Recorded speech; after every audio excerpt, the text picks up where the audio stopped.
손자병법에서는 전쟁에서 승리하기 위해 적의 보급로를 차단하라고 말합니다.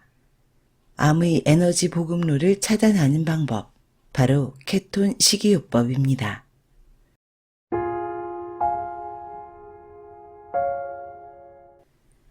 건강한 지식을 함께하는 세이버스입니다. 오늘 소개해드릴 책은 암 완치로 여행하는 우리를 위한 안내서, 저자 정영훈이 쓰고 중앙생활사에서 펴냈습니다. 저자는 혈액암 진단으로 6개월 시한부 선고를 받았지만 현재 완전 관해 판정을 받았습니다. 지금까지의 암 치료 과정을 이 책에 옮겼는데요.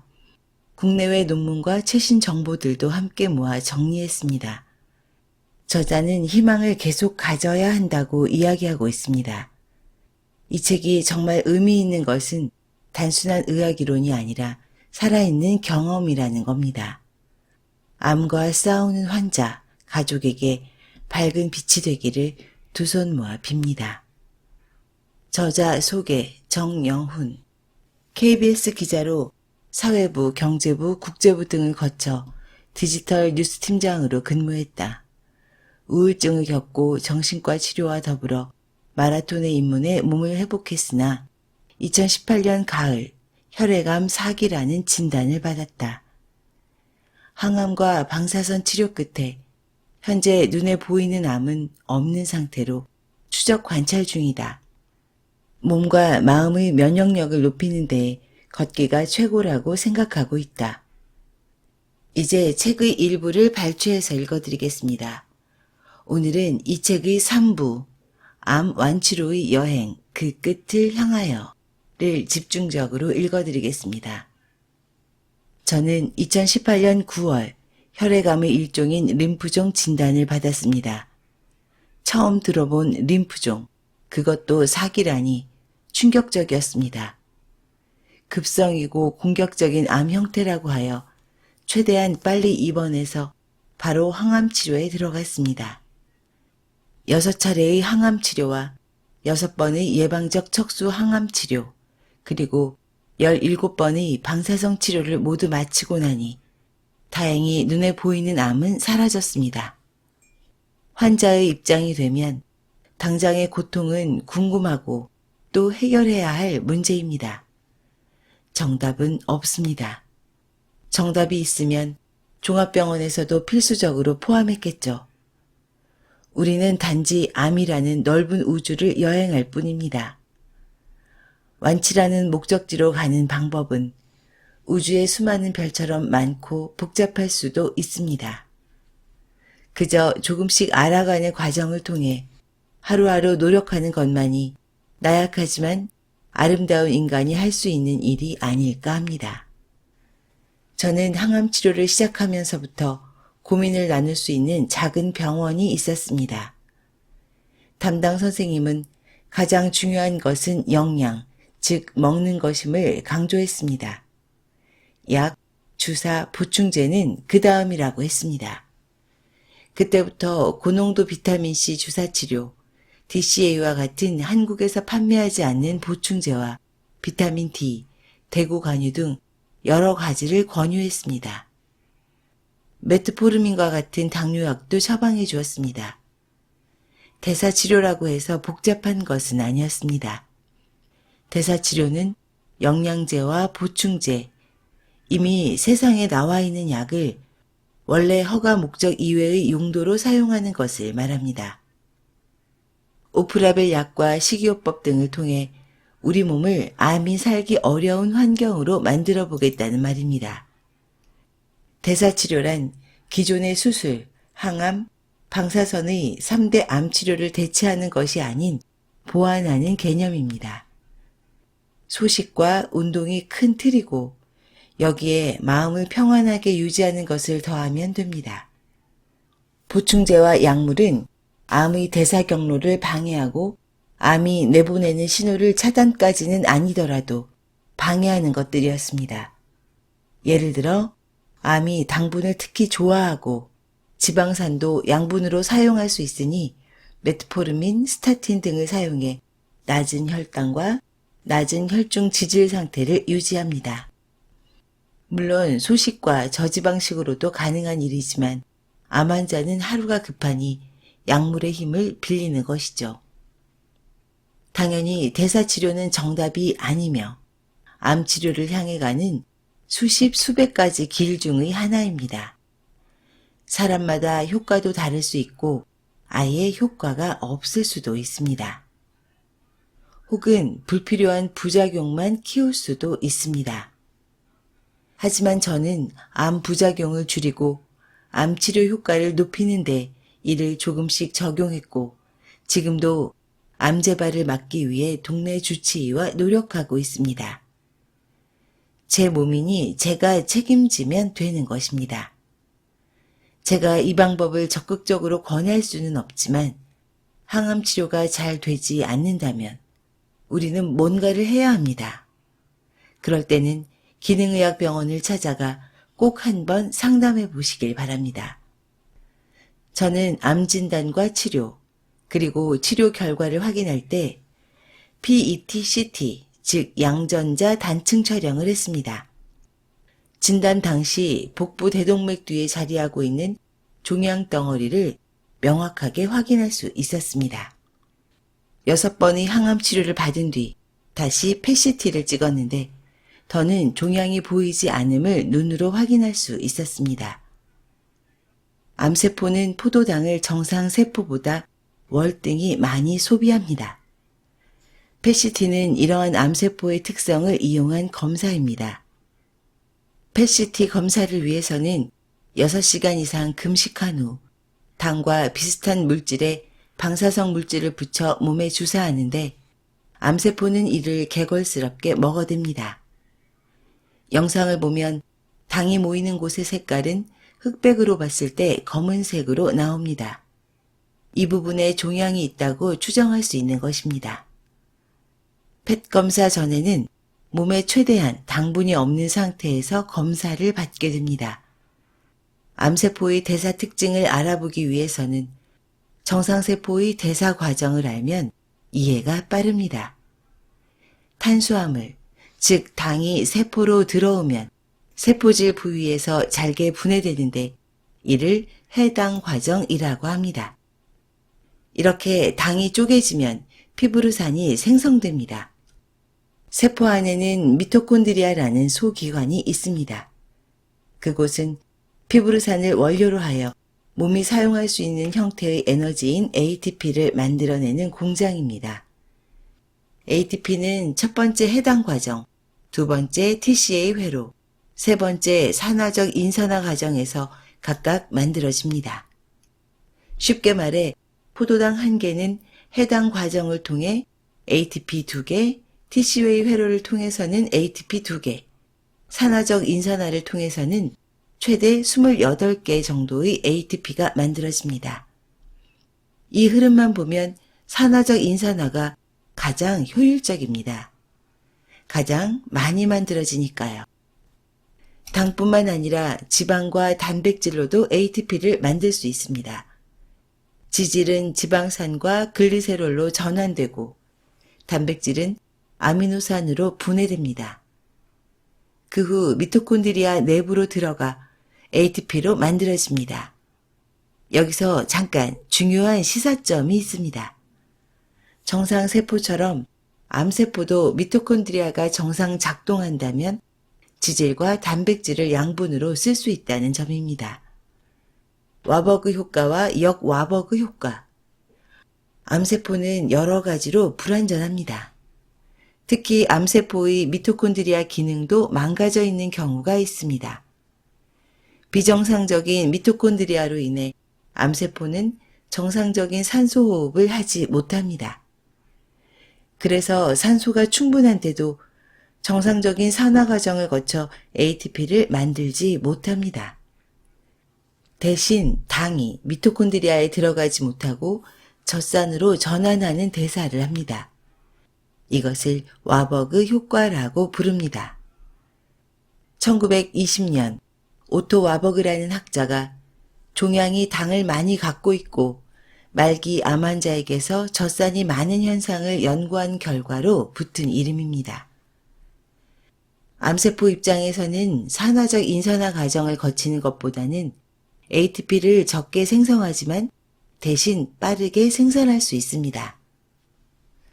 미토콘드리아에 들어가는 과정을 건너뛰기 때문에 당을 가지고 혈관 등을 만들 재료를 합성하는 데도 유리해집니다. 빠르게 분열하는 배아세포에서도 이와 같은 대사적 특징이 관찰됩니다. 암세포는 젖산을 많이 만드는데 이로 인해 암 주변 조직을 산성화시킵니다. 산성도가 높아지면 면역세포가 공격하기 어려워지고 항암제 내성도 커집니다. 젖산은 암이 주변 조직으로 침투하기 쉽도록 종양혈관 신생도 촉진하는데 이때 젖산 탈수소 효소인 LDH가 사용돼 이 수치도 높아집니다. 그래서 혈청 LDH 수치가 높아지면 암 예후가 나빠집니다. 이후 연구에서는 암세포 중 미토콘드리아가 정상인 세포도 발견됐습니다. 이 경우 암세포는 역와버그 효과라는 대사를 하게 됩니다. 여기서는 활성산소종, 즉 ROS에 대한 이해가 필요합니다. 세포 대사 중에 생기는 활성산소종은 온도가 높아지면 산화 스트레스로 세포 자체가 죽게 됩니다. 암세포는 유전자 돌연 변이로 활성산소종 생성이 많아지는데 이로 인해 암세포 역시 죽을 위험에 처하는 것입니다. 암억제 유전자인 P53 유전자가 정상적으로 작동한다면 이 활성산소종으로 인해 암세포는 자멸할 것입니다. 그러나 암세포에서는 P53 유전자가 망가져 있기에 결국 제대로 작동하지 못합니다. 결국 암세포는 내부에서 항산화 반응을 촉진해 산화에 따른 스트레스를 이겨내고 살아남게 됩니다. 암세포에 넘쳐나는 활성산소종은 또 다른 역할을 합니다. 종양 주변의 세포, 특히 기질세포들을 자극해 젖산을 많이 만들도록 합니다. 저는 암 대사치료라는 말도 들어보지 못한 상태에서 대사치료를 시작했습니다. 지금도 암 재발을 막기 위해 여러 가지 보충제와 약물, 그리고 고농도 비타민C를 정기적으로 맞고 있습니다. 저는 치료 목표를 건강한 몸의 회복으로 잡았습니다. 다행히도 가정의학과 전문의인 친구의 병원이 집과 매우 가까워 상담을 통해 모든 치료와 검사를 받고 있습니다. 매달 한 번씩 혈액 검사를 하는데 기본적인 혈구 검사부터 다양한 수치들을 확인합니다. 또한 저혈당 쇼크가 오지 않는 수준으로 공복, 식후혈당을 최대한 낮추려 노력하고 있습니다. 그래서 혈당 지수가 낮은 잡곡밥, 통밀빵, 생과일, 생채소 등을 먹습니다. 식사 후에는 30분 정도 걸어 식후 혈당 피크를 낮춰줍니다.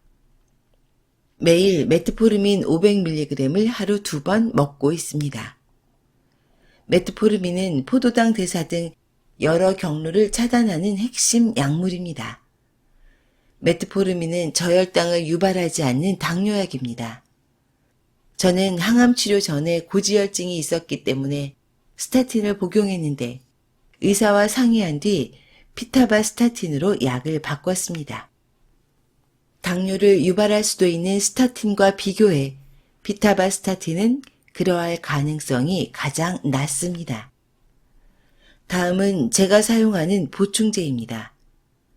저는 베르베린과 녹차, 커큐민, 오메가3, 비타민C 3000mg, 글루코사민, 췌장 효소, 저용량 아스피린 등을 몸에 무리가 되지 않는 선에서 5일 동안 먹고 2일은 쉬어주는 주기로 복용하고 있습니다. 그리고 일주일에 한 번 고농도 비타민C 주사 50g을 그날 몸 상태에 따라 조절해 가면서 맞고 있습니다. 항산화제인 글루타티온 주사도 때에 따라 병행하고 있습니다. 대사약과 보충제만으로는 암과의 장기전에 대비할 수 없습니다. 무엇보다 생활 습관을 바꿔야 하는데 이때 가장 중요한 것이 음식입니다. 무엇을 먹느냐도 중요하고 어떻게 먹느냐도 중요합니다. 저는 항암 치료를 마치고 어떻게 먹어야 하느냐는 질문에 간헐적 단식법을 시도해보고 있습니다. 저는 12이 식사법을 추천합니다. 닥터 까막눈이라는 이름으로 유튜브를 하고 있는 참사랑 연합위원회 최진석 원장의 추천도서 먹는 단식 FMD를 바탕으로 하여 실천하고 있는 식사법입니다. 이 12+12- 식사요법은 12시간을 먹고 12시간을 단식하는 방법으로 최진석 원장은 저녁을 6시에 먹으면 아침은 12시간 후인 7시에 먹는다고 합니다. 일주일 중 수요일과 토요일은 아침 단식을 하는데 -2는 그 뜻입니다. 마지막으로 저자가 소개하는 암 완치 여행의 7가지 지도는 다음과 같습니다. 첫째, 항암 치료를 받는 병원에서 최선을 다합니다. 둘째, 바꿔야 살 수 있습니다. 셋째, 알아야 암을 이깁니다. 넷째, 재발을 막는 것은 우리의 몫입니다. 다섯째, 동네 주치의를 만들어야 합니다. 여섯째, 평안을 찾으세요. 일곱째, 당신은 혼자가 아닙니다. 지금까지 암 완치로 여행하는 우리를 위한 안내서를 발췌해서 읽어드렸습니다. 이 책은 암을 몸소 경험한 저자의 지혜가 압축되어 있습니다. 국내에서 암 대사 치료를 본격적으로 알린 계기는 아마도 제인 맥클랜드의 암을 굶기는 치료법이 아닌가 싶습니다. 제인 맥클랜드의 책은 유튜버 닥터 까막눈 최진석 원장님의 추천으로 이미 소개드린 적이 있습니다.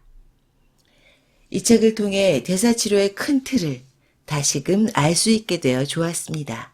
정영은 저자님 감사드립니다. 여러분은 암 대사치료에 대해서 어떻게 생각하시는지요? 암 대사치료는 현재 주류의학을 대표하는 대학병원에서는 아직 활용하지 않는 방법입니다.